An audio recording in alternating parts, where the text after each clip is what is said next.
Good afternoon, my name is Vanessa Van Renterghem. I am an historian, specialist of the history of medieval Iraq, Islamic medieval history. I am assistant professor at the National Institute for Oriental Languages, Inalco, in Paris, and I am very happy to introduce today the research of Nassima Neggaz. I am myself an historian of Baghdad, medieval Baghdad, so it is a great pleasure to share the outcomes of the research of Nassima. Nassima, you are assistant professor in the New College of Florida. You started by studying political sciences, and then you got a PhD in Islamic studies at Georgetown University, and you focus your research on the history of medieval Abbasid Baghdad.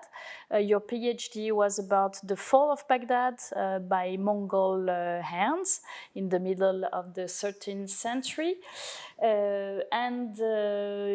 We will talk today about one of your research about a special area of Baghdad. The research is entitled Quarters and Urban Identity in Abbasid Baghdad, from the middle of the 8th to the middle of the 11th century. It is an investigation about a neighborhood of Baghdad named al-Karkh, which is a special neighborhood because it became, very soon, as you show it, a stronghold of Imami-Shiism in Abbasid Baghdad. So it is of great interest for historians of Baghdad, of course, historians of the Abbasid period, historians of Shiism also, but also to anybody that has an interest about social history, urban history, the construction of urban identities, because you show how a specific community built its identity in a specific area, so in this neighborhood of Baghdad. So to start with, what triggered your research project? Much, Vanessa. It's such a pleasure to present my research.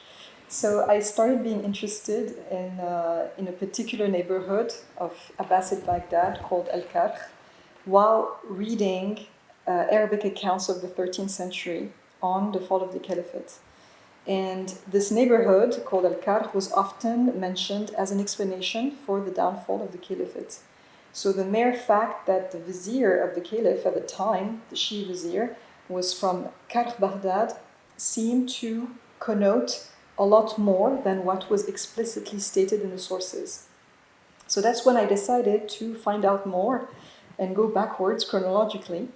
And I spent over 2 years tracing all references I could find to al-Karkh in a wide array of primary sources. So for example, medieval geography manuals, historical chronicles, of course, local histories, biographical dictionaries, poetry, travelers' accounts, and of course a lot of this is also Shi'i works, so Shi'i Rijal works in particular. I was also intrigued by the fact that the chronicles of the Abbasid period are really full of descriptions of urban conflicts and clashes between neighborhoods, especially al-Karkh. So when you read, for example, the famous medieval historians, Ibn al-Jawzi, Ibn al-Athir, you see that al-Karkh was synonymous with Shi'i rebellions, especially from the Buyid period onward, until the Mongol invasion of 1258.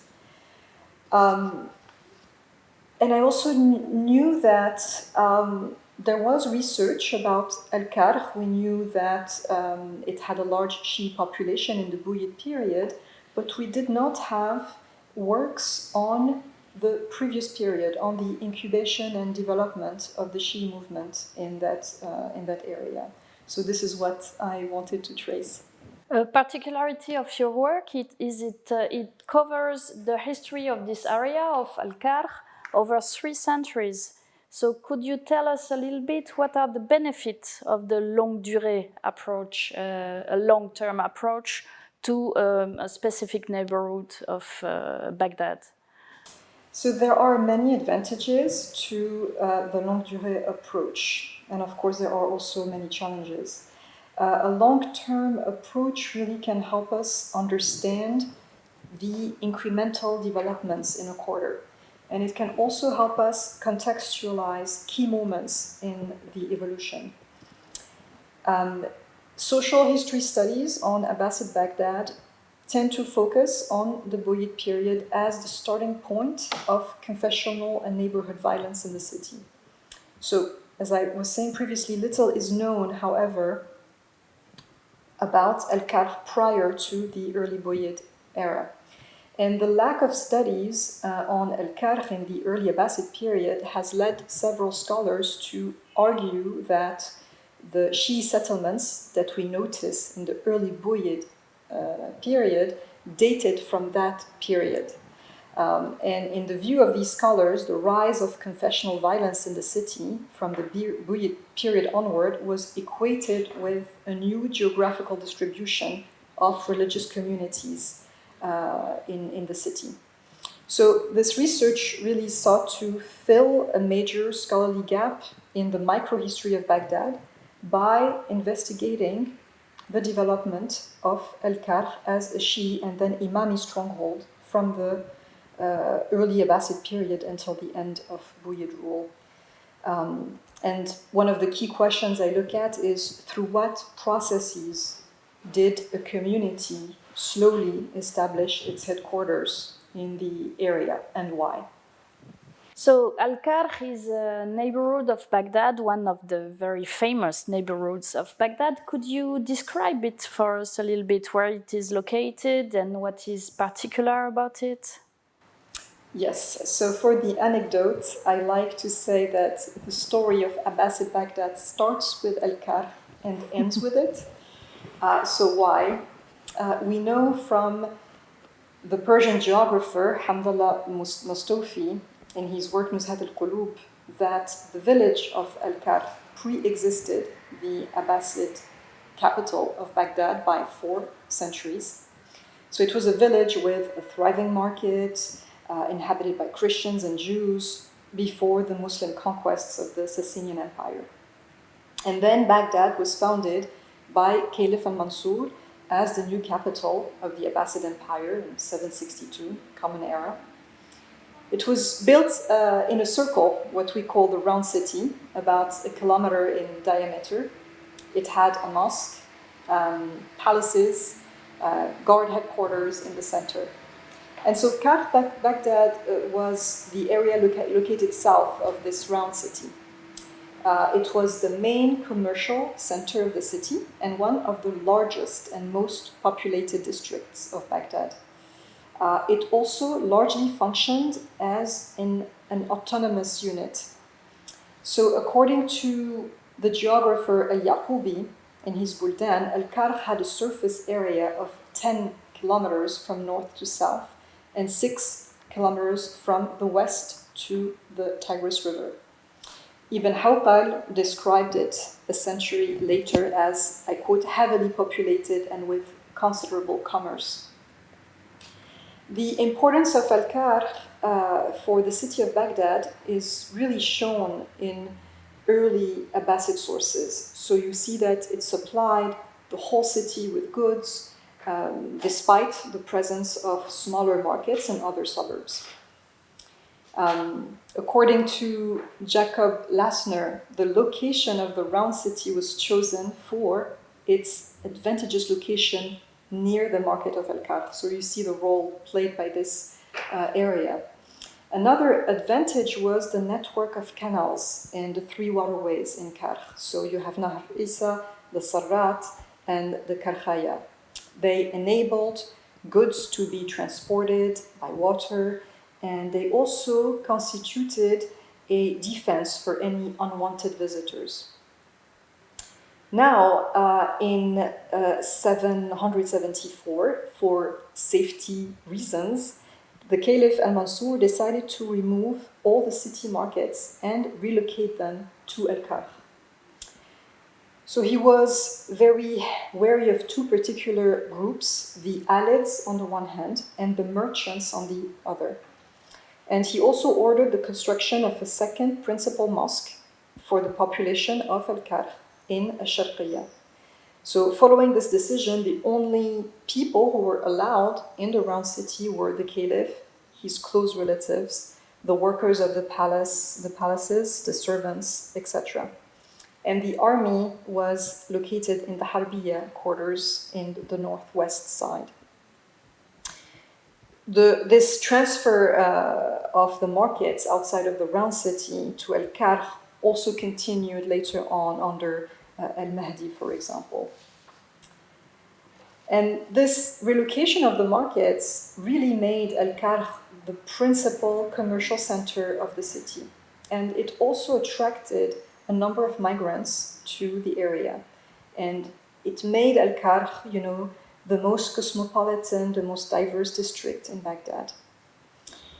When you read the sources, you also see descriptions of a majority of non-Arabs. Al-Yaqubi, for example, speaks of few houses inhabited by Arabs. So you had Persians and you had a large number of Kufans that settled in al-Karkh due to the proximity of this area to the road to Kufa and to the markets. So a significant number of people have the Nisba al-Kufi in al-Karkh. They own property in al-Karkh. And al-Karkh also had a street named after them called Darb al-Kufiyin. So the sources, in particular the Shi Rijal works of the period, contain mention of a significant number of what we call Sarafiyun, money changers, established in al-Karkh. And we can, safely assume that many money changers and shopkeepers associated with the early underground Shi movements came from Kufa and other regions and settled in al-Karkh in the early Abbasid period. And there were, of course, also Hanbali merchants and so on. So let's now turn to the sources of your research.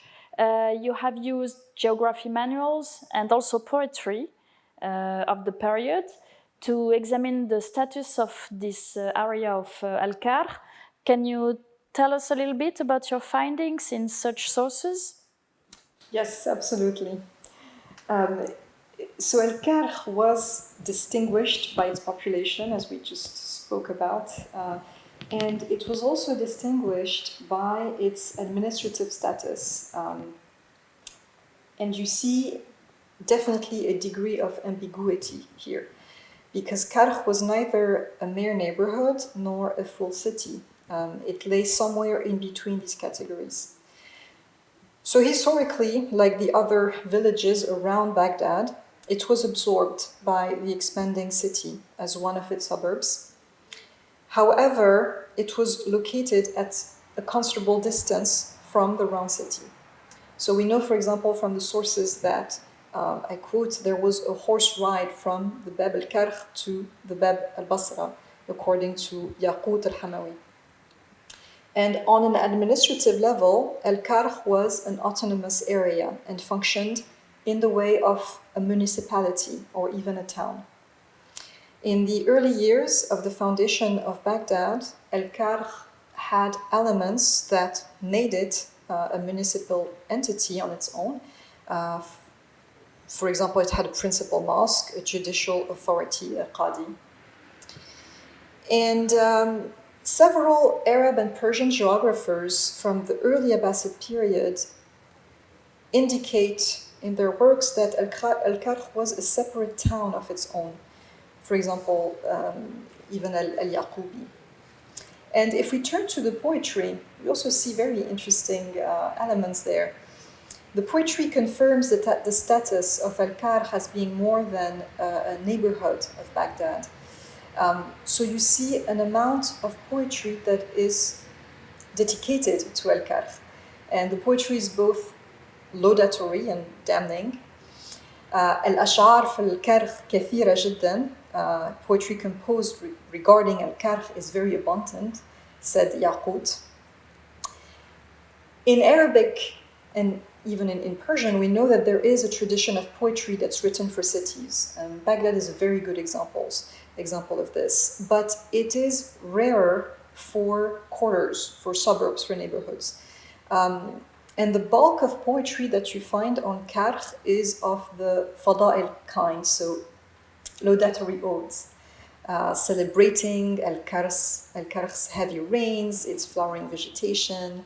And aside from the natural rain and the natural elements, al-Karkh was also known as a place of entertainment. Even the red light district of Baghdad. And here you have a lot of poetry by Abu Nuwas, for example, that can be looked at. So we have the image of the Karkh as a special neighborhood, maybe a city of itself. It's really interesting. Now we go to the ideological religious side of your research.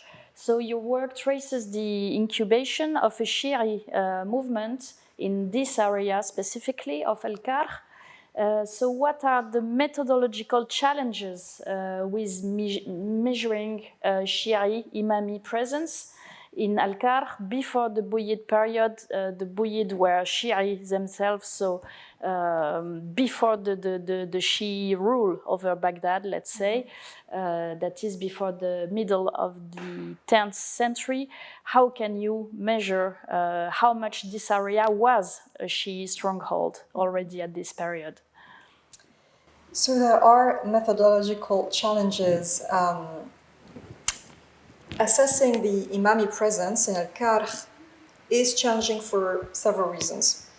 On the one hand, at the level of the general population, so the common people, there are very few indications on basically the masses residing in a city, let alone in a defined quarter.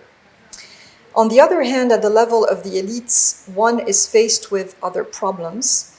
Moujan Momen argues that, I cite, one approach to discovering which were the important 12 Shi'i areas of a time is to study the place of origin of the 12 Shi'i ulama of that period. The premise being that the stronger and more important the Shi'i community, the greater the number of ulama it produced. So, if we consider the early Abbasid period, the first difficulty has to do with establishing the Imami identity of a scholar.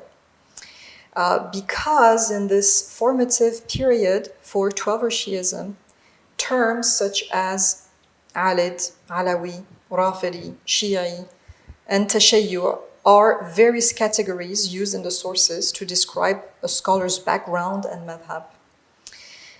And to this one difficulty, one may add the fluidity of boundary lines between Sunni and Shi'i scholars, as well as the practice of taqiyya, dissimulation, particularly in the early Abbasid period.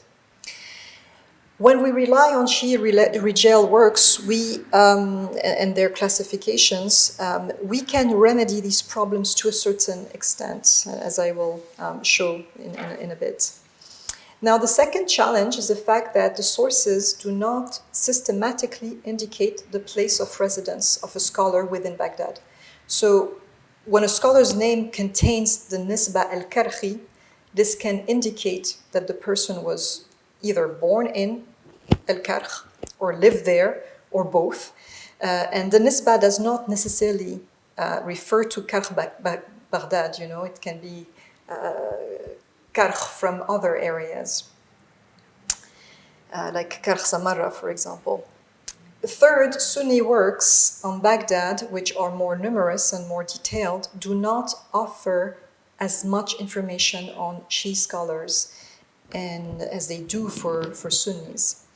Al-Khatib al-Baghdadi is a good example of this, because in his work, which is quite detailed, prominent Shi'i scholars are only afforded short entries. Now, despite these limitations, it's really the combination of a variety of geographical sources, of chronicles, of Rijal works, of Hadith works, that can allow us to establish a picture of al-Karkh and its evolution through the Abbasid period. Well, Nassima Neggaz, what are the main outcomes of your research on Cartes Baghdad and urban identity? Can you tell us a little bit about your conclusions and everything you found out in this research? So there are two important conclusions of this research.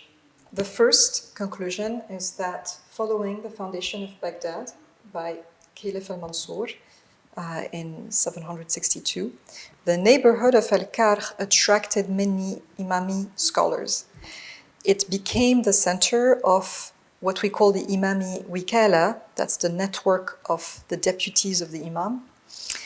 And it became so that center of the Imami Wikala in the late 9th century. And then it became the heart of the Imami Hawza, the seminary, and the rationalist school of theology, which developed under the Buyids. The second conclusion concerns the common people rather than the elites. Al-Karkh also became the center of a popular movement of Imami-Shi. From the Buyid period onward, this neighborhood really played a significant role in the social and political life of the city until its fall under the Mongol invasion of 1258. And this is why I said earlier that the history of Baghdad starts with al-Karkh and ends with it. I will start by talking a little bit about the second conclusion.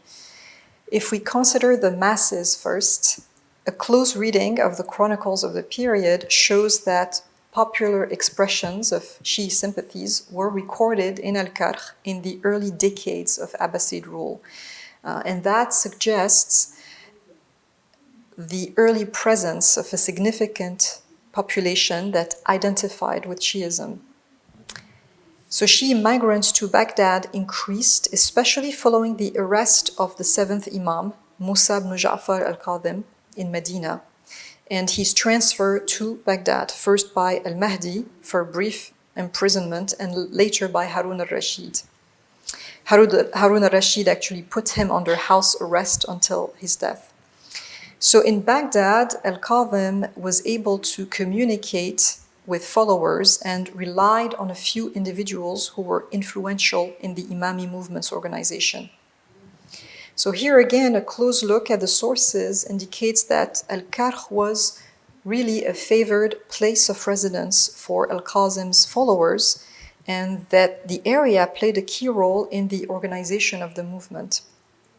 So to give you an example, Muhammad ibn Ismail ibn Ja'far al-Sadiq, who was hiding from the forces of Harun al-Rashid, wrote books that he sent specifically to the people of al-Karkh, as well as the A'mal of Isfahan, calling them to join his movement. So if we look, for example, at al-Tabari and al-Yaqubi, they include in their works several events that demonstrate strong Shi sympathies in al-Karkh from the 9th century onward.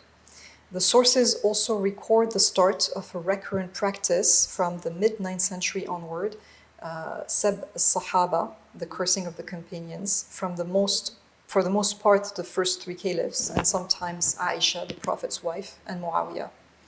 And these cursing events took place predominantly in al-Karkh and Bab al-Tibn more occasionally.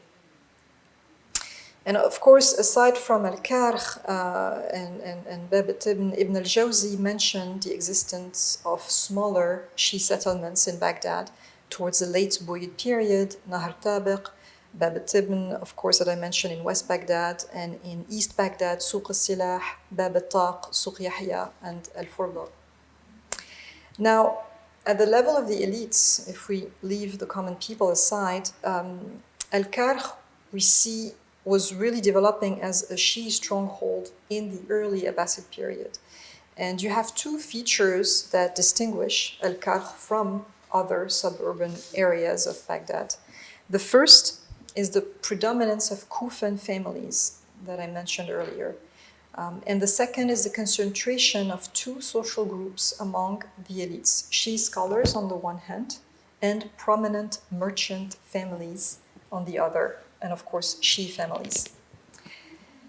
These groups formed a network which allowed for the development of the Twelver Shi community in the city. So you had wealthy Shi merchants that gave patronage to the scholars, and the scholars supported the Mawalis from Kufa who had settled in al-Karkh. So in this work, I really focused on the place of residence of scholars and found out that already in the early Abbasid period, several prominent scholarly figures of the Imami movement had established their residence in al-Karkh. And why is it important? Well, the place of residence was very significant because these figures often taught in their homes. These homes were considered safe places to conduct teaching and debating sessions when mosques were susceptible to political or other kinds of interference. So, for example, who lived in al-Karkh at that period? Hisham ibn al-Hakam, a companion of Ja'far al-Sadiq and Musa al-Khazim, and one of the most prominent Imami scholars of his time. So he left Kufa and settled in Baghdad, in al-Karkh. Ali ibn Yaqin, for example, the traditionist, al-Attari, the poet al-Hamyari, and so on. And there is also reason to believe that newcomers to Baghdad among the community were even encouraged to settle in al-Karkh. Al-Karkh had that established reputation as a safe haven for the Shia since the time of Musa al-Khazim. And there is a tradition that's quite important attributed to Musa al-Khazim's son, the 8th Imam, al-Radi Ali ibn Musa, who mentions al-Karkh as a preferred place of residence for the community in Baghdad. So the tradition goes, Ahmad ibn Muhammad ibn Yahya al-Attar narrated from his father, from Muhammad ibn Ahmad, from Muhammad ibn Mahran, from his uncle Ahmad ibn Zakaria, that Al-Rida Ali ibn Musa asked me, "Where is your house in Baghdad?" I said, al-Karkh. He said, "That is the safest of places." And you find this report in Ibn Babawayh's Kamal al-Din or Muhammad Baqir, Bihar al-Anwar. And this report is significant for two reasons. It shows that place of residence was a careful decision for active members of the Imami community. And it highlights the popularity of al-Karkh as a safe location, particularly since al-Rida did not even live in Baghdad, but he knew about al-Karkh. What is also noticeable is that the concentration of Shia scholars and activist figures in al-Karkh gradually increased over the 9th and 10th centuries.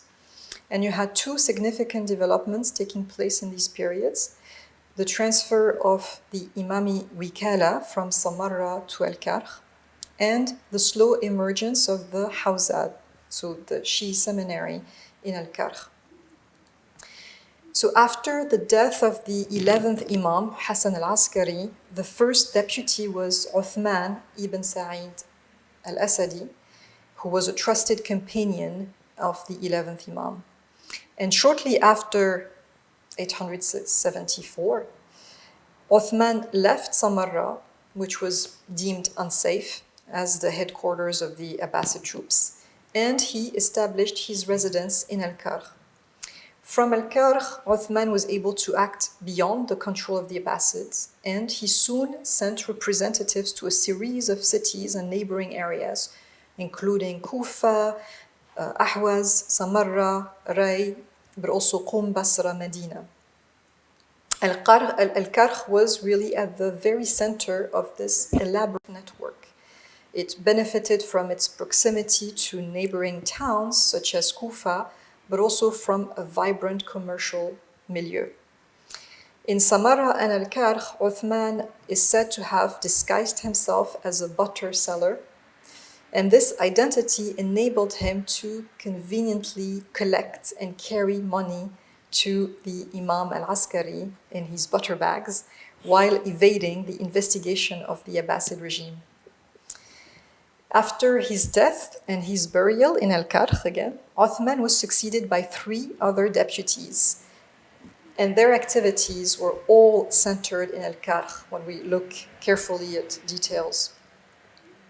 So the move of Uthman to al-Karkh is really something that led Imamis to follow him, in particular a number of scholars who migrated from Qom.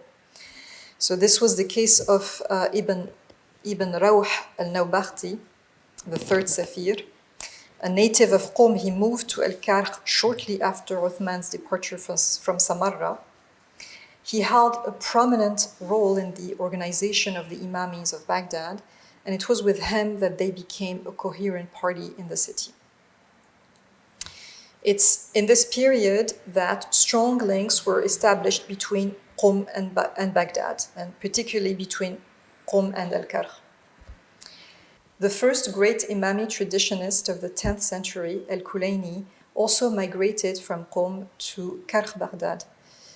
Coming from a renowned family from Ray, he received his education there before becoming the leader of the Shia in Ray. Al-Kulayni moved to Baghdad between 913 and 923 and settled in Darb al-Silsila, an area in Karkh near the Bab al-Kufa. And it's in Cartes Baghdad that he completed his main work, al-Kafi, which took him 20 years to complete. So what we see in this period is that through the presence and teaching activities of al-Kulayni, the area becomes a center for Shi Hadith studies after Qom and Kufa. So you have Shi traditionists from Kufa, Qom, Khorasan, who meet in Cartes Baghdad during their stay in the city. And some of them even end up settling there permanently in order to benefit from the great teachers that were there. And the Ijaza system enabled Imamis in Baghdad and in al-Karkh to study the works of scholars from Qom.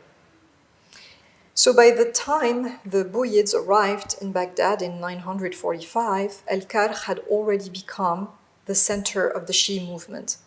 Buyid rule, through its political support to the Shia, further increased the development of al-Karkh as a center of Imami theology and popular activism. New institutions, but also new rituals were created by the Buyid elites, all of which granted a new visibility to Imami-Shiism in the capital. And al-Karkh was at the center of these developments. Thank you, Nassima. Well, so now we arrived in 945. That is the beginning of Buyid rule over the Abbasid Caliphate. It will last for 1 century, more or less. So can you tell us a little bit more about the developments that took place in Karkh under the Buyids and how it affected the neighborhood? Yes. So al-Karkh sees important developments in the Buyid period. On the one hand, the arrival of the Buyids strengthened the development of Imami theology and scholarship through patronage, the building of new institutions. And on the other, the arrival of the Buyids really promoted the rise of Imami popular activism. And this we see through the celebration of rituals, and the most visible were being held in al-Karkh.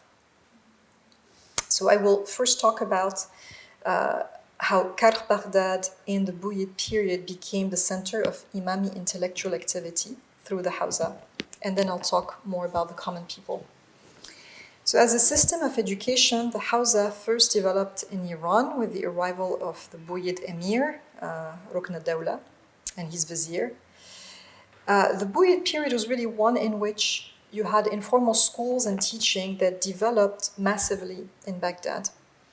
And when you look at Shi Rijal works, they indicate that by the early 10th century, a significant number of Imami scholars were living in al-Karkh. Often they were born there, they were buried there. And these scholars held study circles in their homes or at the local mosque, a practice linked either to security reasons or because of limited resources. In 991, during the reign of Baha ad-Dawla, his vizier, Shapur Nuardashir, founded what would become the most important intellectual establishment for Imami-Shiism in the city, the Dar al-Ilm, so the House of Knowledge, in al-Karkh. Besides this institution, there were a few personal libraries that gathered many books. And most of the canonical hadith literature of the Imamis was produced in this period in al-Karkh. These new institutions that I just mentioned allowed for the flourishing of Imami theological activity, and you really see a zenith under the Buyids.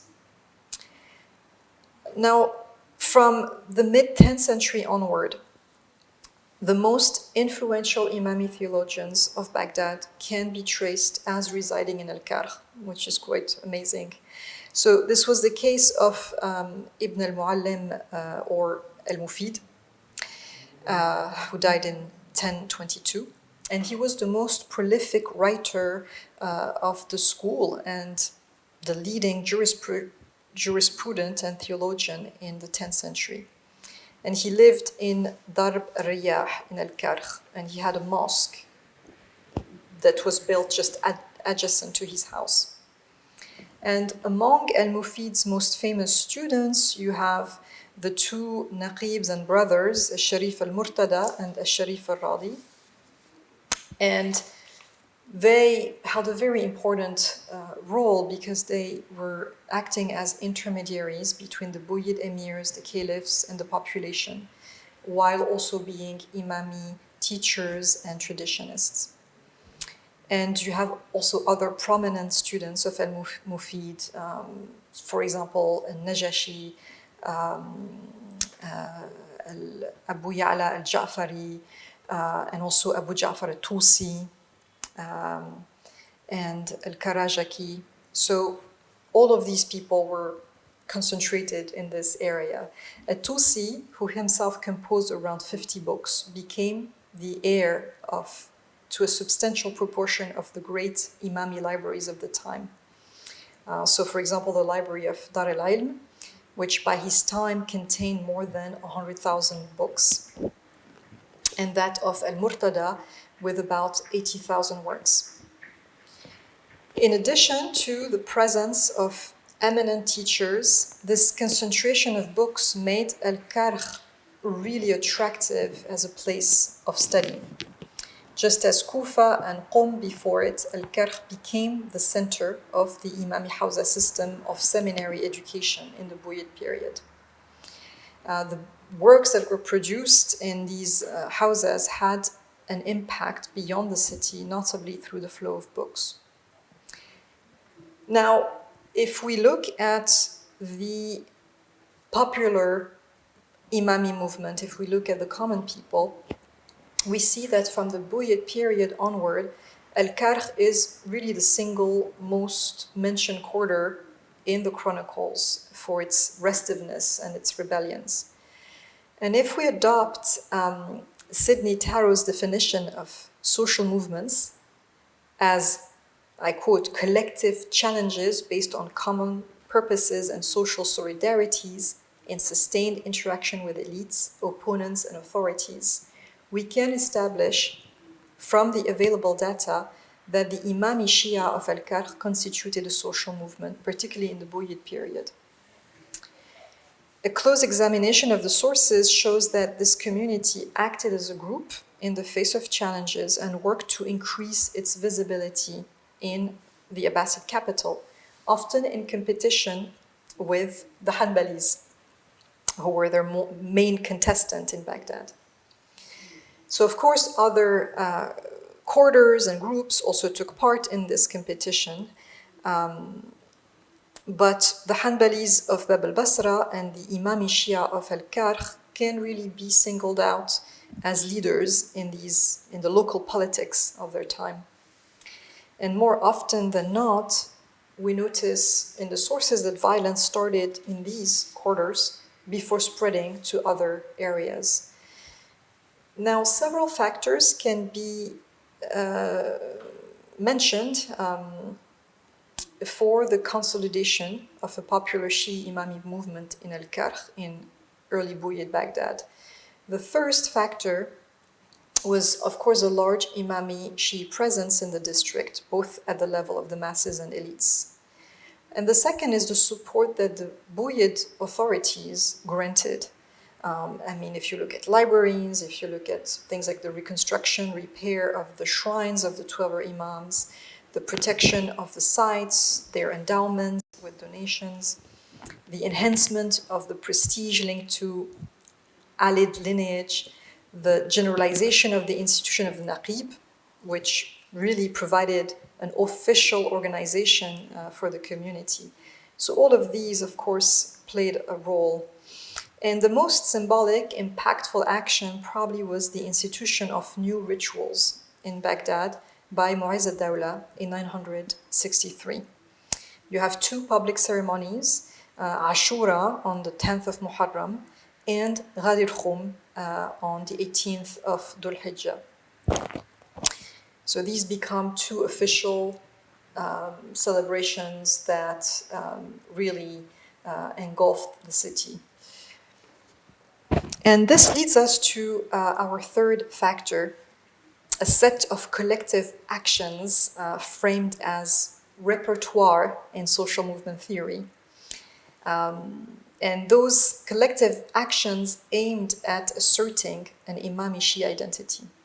So here the sources contain a large number of examples which can be categorized in groups. Ashura and Ghadir Khum celebrations, cursing activities against the companions, and Muawiyah in particular, and actions of a political nature really aimed at ordering relations with outside groups. In the first set of public ceremonies, the Imamis gained a more profound sense of communal identity. And here, if I cite Ira Lapidus, he writes that the Imamis became a full-fledged sectarian community then. And al-Karkh was at the center of these celebrations. Its inhabitants demonstrated a particular enthusiasm and fervor in the organization of these ceremonies. In 1015, for example, during a procession for Muharram, we are told that the Shia of al-Karkh decided to pass through Bab al-Sha'ir in an act of provocation, since the neighborhood was not on their way to the tomb of Hussein in Karbala, nor the Qadimain. And the repetitive character of these collective actions over the longue durée, over a long time period, demonstrates the presence of a social movement.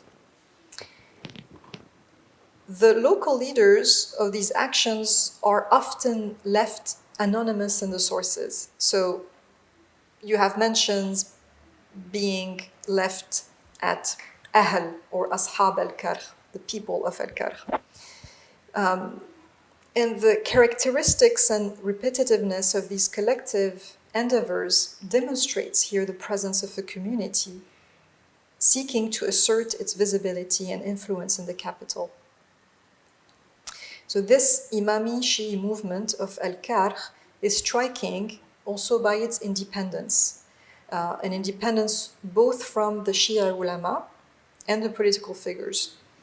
So we notice also that this movement was not bound by the decisions of the political authorities, whether the Buyids or the Caliphs, nor by the scholarly figures who often took really great pains to curb the violence.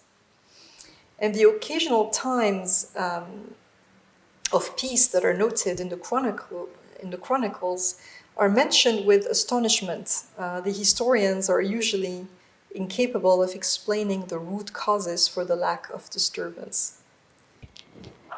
In the middle of the 11th century, the Buyid power is replaced by the Seljuk power, that is a Sunni power. So what happens to Cartes Baghdad after Buyid rule?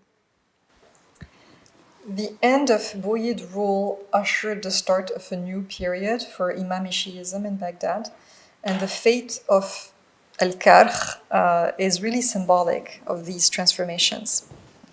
So the figure of At-Tusi, for example, he flees his home in al-Karkh and he goes to Najaf. And Najaf would become the new center of Imami-Shiism. In Najaf, Tusi resumed his teaching activities, and many of his students followed him. So his son and student Abu Ali al-Hassan succeeded him after his death in 1067.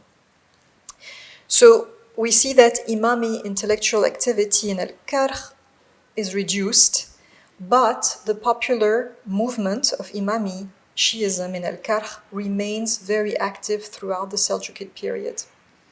And al-Karkh even becomes a walled city throughout the period. It's regularly engulfed in violence. Most riots of the period start in al-Karkh or Bab al-Basra, and they spread to other quarters of the city based on their confessional makeup. And the demise of the Seljuks does not put an end to this sectarian violence. The last century of Abbasid rule, we have to say, with the exception of the rule of Caliph al-Nasir, so this last century of Abbasid rule sees high levels of violence involving Bab al-Basra, al-Karkh. In 1256, a climax in violence is reached under al-Musta'sam Billah because you have disturbances between al-Karkh and Bab al-Basra during Muharram. A Sunni man is killed in al-Karkh by a Shia resident, and the Caliph sends soldiers to al-Karkh to subdue the tensions. Now, the army joins the crowd in pillaging the quarter, burning its buildings, and taking some women as captives. Now, most Abbasid and Mamluk historians describe this event as the major cause that triggered the fall of the Abbasid Caliphate in 1258. So this is kind of, a full circle. While the story of Abbasid Baghdad started with al-Karkh, it also ended with it. So a final word on this research is that more than a quarter, al-Karkh really acted as a city within Baghdad. It was repeatedly destroyed, burned down, and its history and the details, of this microhistory really sheds light on urban life in the Abbasid capital and on the development of Imami-Shiism during its formative period. Thank you very much, Nassima Neggaz. We hope you will go on with your research on medieval Baghdad here in the Institute for Advanced Studies in Paris. Thank you very much. Thank you so much.